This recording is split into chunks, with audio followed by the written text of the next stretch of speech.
अस्सलाम वालेकुम। उम्मीद है आप ठीक होंगे। चलो जी, आज हम ये देखने वाले हैं कि हम किस तरह मुख्तलिफ CSV फ़ाइल को क्या कर सकते हैं, मर्ज कर सकते हैं। लेट्स सपोज आपके पास डिफरेंट CSV फ़ाइल है, आप किसी मॉडल को ट्रेन करने जा रहे हैं और आपके पास जो डेटा सेट है वो मुख्तलिफ फार्मेट में है। लेट्स सपोज आपने डिफरेंट डेटा सेट कलेक्ट किए हैं, different data sources. Let's suppose आपने ये कैगल से उठाया है, ये आपने स्क्रैप करके किसी डेटा सेट CSV को बनाया है और ये दूसरी फ़ाइल आपने किसी दूसरे सोर्स से बनाई है। ठीक है, तो कहने का मतलब ये है कि आप इन सब फाइल को एक मर्ज करना चाहते हैं एक ही फाइल में। ठीक है, लेकिन आपको कोडिंग के एक्सपीरियंस नहीं है, आप कंफ्यूज हैं कि आउटर फुल जॉइन और आउटर जॉइन फुल जॉइन और ये जितने भी जॉइन हैं उनके झंझट से निकल कर आप एक ऐसे वे को फॉलो करना चाहते हैं कि ईजिली ये सारे फाइल जितने भी हैं मेरे मर्ज होकर एक CSV मास्टर फाइल मेरे पास बन जाए। चलिए जो देखते हैं कि किस तरह हम ये कर सकते हैं। लेट ये देखें, मेरे पास एक फ़ाइल है जो मैंने ऑलरेडी इसको अपलोड किया हुआ है। ठीक है, देखिए ये मैंने अपलोड किया हुआ है जिसमें सिर्फ 2 कॉलम है और टेक्स्ट है एंड लेबल है। ठीक है, ये मैं सेंटिमेंट के लिए डेटा सेट प्रिपेयर कर रहा हूँ और इसमें मुख्तलिफ फार्म वो थे। ठीक है, कॉलम थे। लेट्स सपोज यहाँ पे मेरे पास समरी का था, यहाँ पे टेक्स्ट की था। देखने वाले हैं कि हम किस तरह वो कर सकते हैं। ठीक है, तो चलते हैं। इस यहाँ पे आपने फ़ाइल पे क्लिक करना है, उसके बाद आपने क्या करना है, इंपोर्ट करना है फ़ाइल को। इंपोर्ट करने के बाद आप यहाँ पे आएँ और यहाँ पे ये देख रहे हैं ये वाले फ़ाइल मैं क्या करना चाहता हूँ, एक मास्टर फाइल बनाना चाहता हूँ। तो एक मैं ऑलरेडी अपलोड कर चुका हूँ, तो मैं दूसरी फ़ाइल को अपलोड करता हूँ गूगल शीट में। ठीक है, यहाँ पे देखें ये अपलोड हो जाए।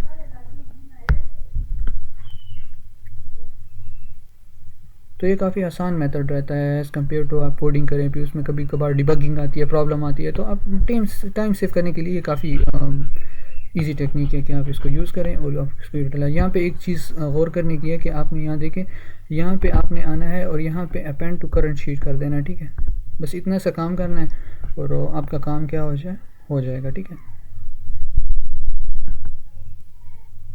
ओके जी।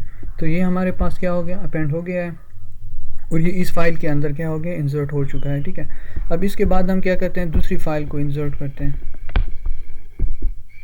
यहाँ पे इंपोर्ट करते हैं और इंपोर्ट करने के बाद अपलोड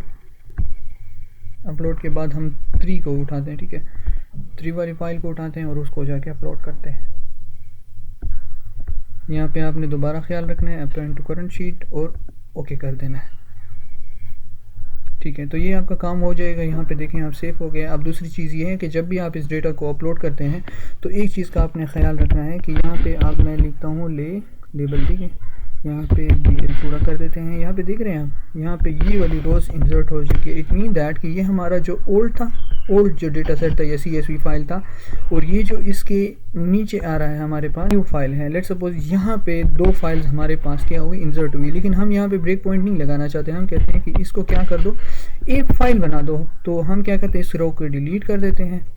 तो ये बॉर्डर जो था हमारे पास ये भी ख़त्म हो चुका है। ठीक है, अब हम दूसरा चेक करते हैं। तो आपने इस तरह दूसरा भी चेक करना है कि हमारे पास दूसरा लेबल कहाँ पर है। ठीक है, तो आप जगह, ठीक है, उसके बाद आपने सिंपल ये करना है कि जब आप ये वाला प्रोसेस कर लें तो आप यहाँ पे आएँ और इस फाइल को क्या करें, आप डाउनलोड कर दें। ठीक है, CSV में whatever you want to, जो भी आप फॉर्मेट चाहते हैं उसी फॉर्मेट में आप इसको वो कर दें। लेकिन एक चीज़ यहाँ पे आपने एक चीज़ का आपने ज़रूर ख्याल करना है कि वो चीज़ ये है, मैं आपको बता देता हूँ कि आपने उस डेटा सेट, लेट्स सपोज आपके पास CSV फाइल है ना, जैसे मेरे पास 5 CSV फाइल थी और उस पर आपने क्या करना है, आपने कॉलम की पोजीशन और कॉलम की जो नंबर ऑफ़ कॉलम्स है वो सेम रखने हैं। लेट्स सपोज यहाँ पे देखिए टेक्स्ट है मेरे पास। ठीक है, और यहाँ पे लेबल है, सिर्फ 2 है। अब जितने भी मेरे 5 कॉलम्स थे ना, उनकी जो वो थी रो थी, इनके जितने भी रोज़ हैं और कॉलम्स हैं इन सब फाइल्स की वो सेम है, उनमें कोई इतना डिफरेंस नहीं है या उनमें बिल्कुल भी फॉर्मेट का वो नहीं है। ठीक है, मतलब सिर्फ 2 ही कॉलम, जब सेम होगा तभी ये फॉर्मेट अप्लाई होगा, अदरवाइज़ वो डिफरेंट वो जो इन। ठीक है, तो अगर आपको इस तरह रिक्वायरमेंट है और आप चाहते हैं कि मैं इसी तरह अपने डेटा सेट को कलेक्ट करूं या वो करूं, तो आपका ये कोई क्वेश्चन हो तो आप कमेंट में दे सकते हैं। ठीक है, थैंक्स फॉर योर अटेंशन।